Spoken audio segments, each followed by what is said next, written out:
facture due par les ministères de la Santé qui sont en cours de règlement parce que le ministre de la Santé en a fait, l'actuel ministre de la Santé a pris les choses en main et a décidé de demander à ses services, puisqu'il a constaté que c'était des services effectués, que le ministère de la Santé puisse les payer.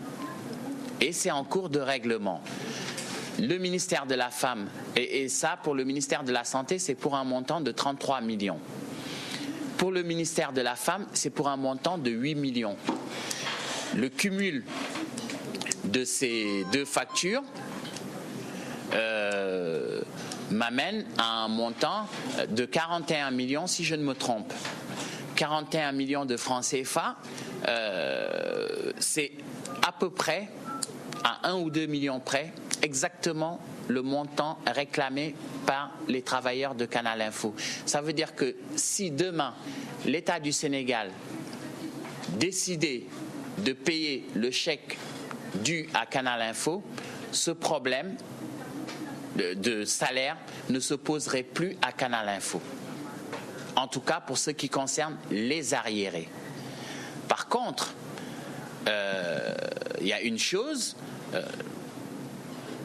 et ça je ne vais pas le décider tout seul, je vais le décider avec mes partenaires, c'est de dire, comme la Tirmané l'a souligné tout à l'heure, vous savez que ce problème de recettes, de salaire n'est pas conjoncturel, c'est structurel.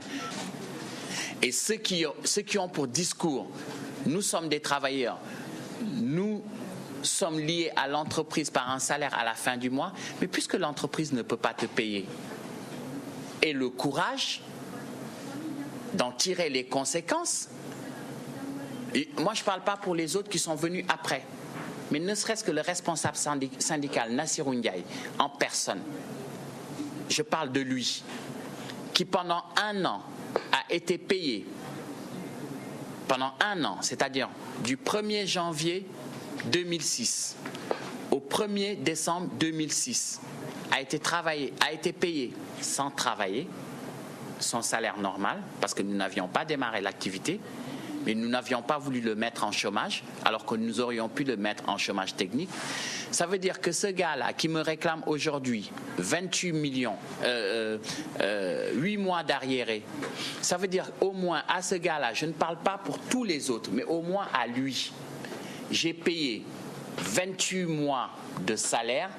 Ça veut dire que ce gars-là, à la rigueur, si on parlait Wolof, Yenni Goredil,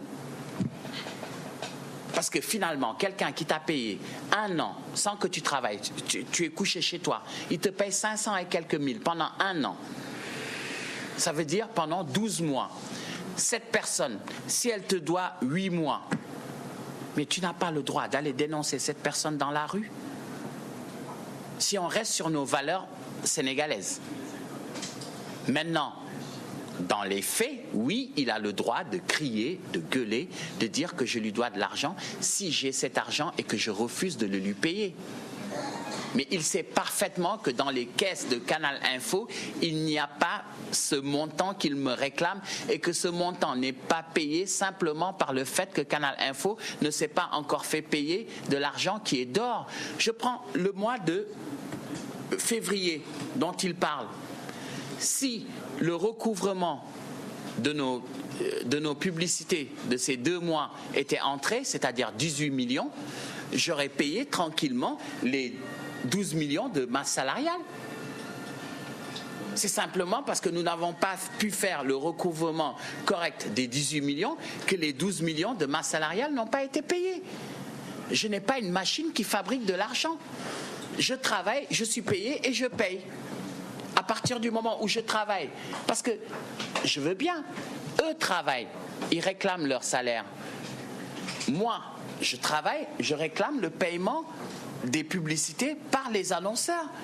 Je passe mon temps à appeler, à menacer d'aller en justice, à faire ceci, à faire cela pour être payé, pour pouvoir les payer. Mais l'électricité, pour ces locaux. Le loyer pour ces locaux d'ici, d'ailleurs, qui se débrouille pour les payer, ce n'est pas Canal Info. Parce que moi, je ne parle même pas des salaires. Mais l'électricité, les loyers, qui les paye? Qui se bat avec les huissiers, avec les propriétaires, depuis 3 ans? C'est la direction de Canal Info. Donc, je pense qu'à un moment donné, le syndicat devrait aussi se mettre dans une logique en disant oui, c'est difficile. Sur certains points, nous ne sommes pas d'accord avec la direction générale et je les comprends, mais sur d'autres points, nous allons soutenir. Et moi, j'aurais compris si demain, le syndicat, dans ses plans d'action, avait dit nous allons faire un sitting devant le ministère de la Santé ou devant le ministère de la Femme ou devant la primature pour que le Premier ministre intervienne pour que nos salaires soient payés. Parce que finalement, leur salaire, ce n'est pas à la rigueur à un média le leur doit, Canal Info le leur doit administrativement. Mais aujourd'hui, c'est l'État du Sénégal qui devrait leur payer ces salaires. Et ce problème ne se poserait pas.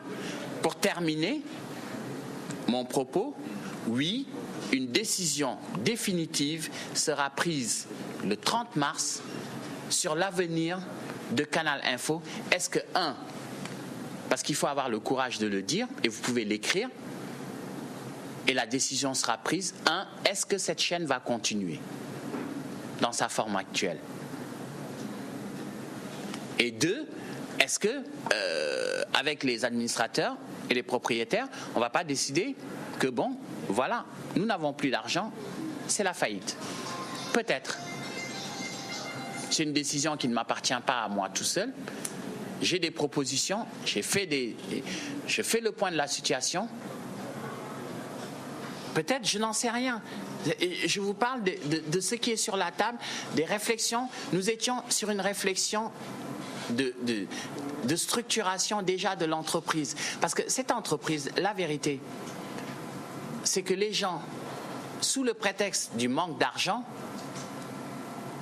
il y en a beaucoup qui ne travaillent pas, qui trichent.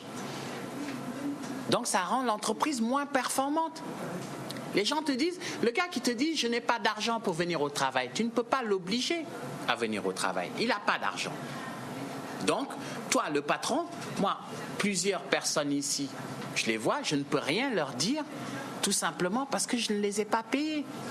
Le gars que tu n'as pas payé le 5 du mois, mais tu ne peux plus rien le dire. Donc le premier qui est embêté dans cette histoire lorsqu'ils n'ont pas perçu leur salaire, mais c'est moi, parce que je n'ai plus d'autorité sur ces personnes à partir du moment où je ne les ai pas payés.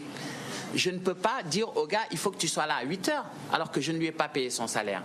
Donc s'il vient à 10 heures, je suis obligé de m'accommoder, parce qu'il me dira, j'ai attendu mon cousin qui m'a déposé à midi. Et je n'y peux rien. Par contre, si je lui paye son salaire, je peux lui exiger d'être là à 8 heures. Donc le premier embêté, c'est moi. Bon, monsieur Aïdara, est-ce que vous ne donnez pas raison à ces gens qui disent qu'il y a un problème de gestion? Parce qu'apparemment, avant de penser à s'élargir, à se développer, il va falloir conserver les acquis, c'est-à-dire mettre les travailleurs dans de bonnes conditions, ce qui veut dire forcément payer. Est-ce que vous ne donnez pas raison? Deuxième question, pourquoi vous persistez à vouloir faire une télévision thématique du moment que vous-même vous le dites aujourd'hui, ça ne marche pas? Et ma dernière question, l'entreprise déficitaire, pourtant, vous ne fermez pas boutique. Est-ce qu'il n'y a pas une contradiction dans cette programme? Alors, la première question, c'est est-ce que je ne donne pas raison aux travailleurs en voulant m'élargir? Alors, j'ai toujours tenté d'expliquer, c'était au tout début de la chaîne, où il y a un des travailleurs, je ne citerai pas le nom, à l'inspection du travail, qui m'a